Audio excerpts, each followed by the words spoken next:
Hey everybody, it's Jason Blaha here, and I thought I would sit down and do another video for you guys and gals. Let me get a sip of my water first. A beautiful radio voice going, and let's talk about this.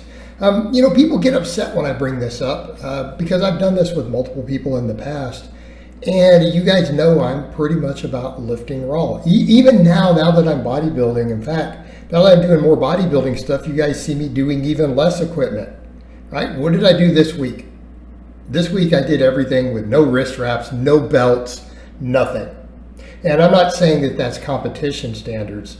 What I'm saying is that at the bare minimum, when a person is claiming to lift a certain weight, they should at the very least be within powerlifting standards. Okay? At the very least.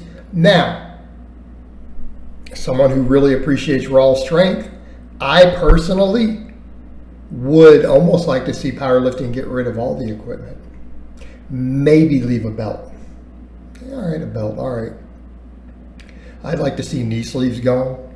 I'd like to see wrist wraps gone. And that's just my opinion, but that's not how it stands. But as it stands, competition and competitive environments are what determine the rules kind of by which we lift a weight.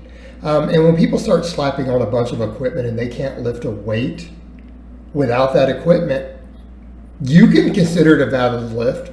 I'm not going to consider it a valid lift. And if that person is going to smack talk me personally, and that's how they're lifting, of course I'm going to slap back with that, right? That's perfectly fair. Like with that Bromley guy, he talked all that smack about me, but then he's way heavier than me, younger age class than me. You guys have seen me deadlift 635. Straight up on a stiff bar, not even a deadlift bar. I did it on a Texas power bar with calibrated plates, with just a belt and chalk, right? Shorts and a t-shirt, belts and chalk. That's it. I pulled it nice and clean to a standard that would probably pass in a competition. And this Bromley guy's over here smack talking me and trying to trash talk me for no reason. I had my knowledge, I've never done anything to this person. We had never had a conflict. But then the guy's over here, I'm doing this 600 pounds for 10 reps, wearing a multiply suit and figure 8 straps and bouncing the weight. Okay? Touch and going it, being allowed to hitch it. I'm sorry, that's BS. I don't know for a fact he could out deadlift me. And I promise you, if you plugged in my weight, age, and put all that in a Wilks score versus his much higher body weight, younger age, whatever he can lift, he'd probably score lower. So again, I'm not a fan of the strongman for that reason. So when these topics of strongman come up, that's my beef with strongman. I love the idea of strongman. Like, just as a concept, it's awesome. Okay? As a concept, strongman is awesome. They're like, dude, we're going to do all this big, heavy, random things. Deadlifts to AMRAPs. We're going to pick up big, awkward objects and race with them for time. Dude, that's cool as hell. All right? I think most of us who lift look at that and go, dude, that's awesome. But it's turned into Equip Powerlifting 2.0. It's like, let's wear as much stuff as we can. Get special bars made. Because a normal deadlift bar isn't cheating enough. We're going to have all sorts of big special bars made. Figure 8 straps, multiply suits on all the deadlifts. Sleeves, wraps for everything. Dude, they're wrapped up like mummies. They have all this stuff to help them lift all these extra pounds. I'm sorry, to me that's ridiculous. Are we lifting the weights or not? Are we lifting the weights or not? Are we going to use a bunch of equipment to help us lift a weight that there's no way we can lift? And I've seen some egregious stuff with the strongman on my social media. I mean, obviously, if you can't lift it off the floor without the suit, you can't even break it off the floor, that's a problem. So then you'll see people with the suit, and then they're hitching like 10 times to lock it out, but they use the suit to help them get an extra 150 pounds off the floor, and then they got those figure 8 straps so they can bounce it without it ripping loose out of their grip while they bounce it up. Okay, you can't lift that weight. Just stop. It's ridiculous. You can't deadlift it. You can't. So either we can lift the weight or we can't. And the same people got upset when because there was beef with Alex in the past, and I don't have an issue with Alex as a person. And I think his training is good. think his training is good. But when I had fans of his coming over and going, he out benches you, and I'm sitting there looking, going, dude, you guys watched me do 365 with a super long range of motion, raw. Okay, I had wrist wraps, so, but that's legal, but I held it for a 2-second pause on my chest and pressed it. I've done this on camera with calibrated plates. As an old man, in my late 40s, I did this last summer.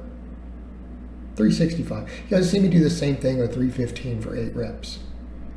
I'm not using a big crazy arch. It's a modest arch. I don't have any extra lifting equipment. Again, I have wrist wraps, and that does add a little for me personally. I'll admit that. I can definitely do more reps with the wrist wraps. But then the people are stronger, but I'm like, dude, he's got like a 6-inch range of motion. Okay, it was longer than that. He's got a short range of motion. He's got a big arch, and he's using those massive, thick elbow sleeves. Those elbow sleeves invalidate your lift. I'm sorry. I think he kind of got upset and came over, you're going to invalidate my lifts. Like, dude, take the sleeves off. And I'm not even trying to be a dick. But if you're going to take a contested lift like that and say that you lift a certain amount of weight, but you can't do it without crazy thick sleeves, but then claim, well, the sleeves don't add that much. Well, balls in your court, take them off. Do a correct bench without them then. Okay, and so what? So if it turns out the guy can do 385 and he only gets 20 pounds out of them, then he's got something, then we have a comparison. Okay, does that make sense? If the guy can do the same thing, the same raw lift, and beat me by 20 pounds, then by all means, then do so. And at that point, as a fair, reasonable person, I'm going to say, yeah, the dude outbenched me. Good job. Awesome, bro. Because that would legitimately beat me. And no one could deny that. All right? Before people bring up weight class, I'm like 6 inches taller than him. How skinny do I have to get? I weighed more than that before I started lifting as a distance runner. I was 170 pounds as a distance runner after losing over 100 pounds of body weight. I was 170 doing 10-mile runs all the time. All right? That's my non-lifter body weight. You guys can't expect me to get. It's crazy.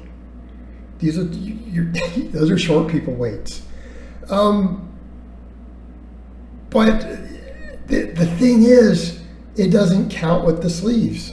And I'm not going to accept someone's lift wrapped up like a mummy. I'm just not. And it's not reasonable for a person to say, well, I can lift this weight when they have all this stuff on. Okay? Because either you can lift the weight or you can't. And it really is that simple. And I'm sorry, I'm just not willing to accept that nonsense. And that's a fairly consistent thing, because many times over the years I've gone over to beltless training. I did powerlifting meets without a belt, by the way. Right? Did I not? You guys remember the footage when I did even the British Nationals when I lived in the UK? Dude, I did that beltless. I didn't wear a belt. I didn't wear sleeves. The only thing I wore was a wrist wrap on the benching. And I didn't even have that good of wrist wraps. I just used some cheap wraps. They weren't even like canvas wraps or anything awesome. I didn't even wear a belt for that meet. So it's not like I haven't been somewhat consistent. I wore knee sleeves for 2 out of the 3 meets I did over here in the USPA. I broke Texas state record with no sleeves on the squat for the 220 Masters too. I still have the certificate for that, which I put up. I mean, I hit a 496 ass to grass with no sleeves. Okay? Happy with it. I took a knee after that. I didn't go for a third squat. It's one of my state record. So yeah, I've been consistent with that. It's not like I've ever been a hypocrite about it. I'm just saying that's the standards by which I personally hold. And I'm sorry that if you're having to use a piece of equipment that adds external leverage to help you lift the weight, I'm not going to count your lift. And I don't care if it's a 1,200 pound deadlift or not. Do it raw. If not, don't say you can lift the weight. You can lift that weight with this equipment. And you don't get to compare yourself to people who are lifting raw. You don't get to. It's not reasonable. And it's not reasonable for your fans to do so. Okay? All right, guys, but that's really all I have to say on that today. I hope it's been informative, and I'll talk to you guys and gals next time.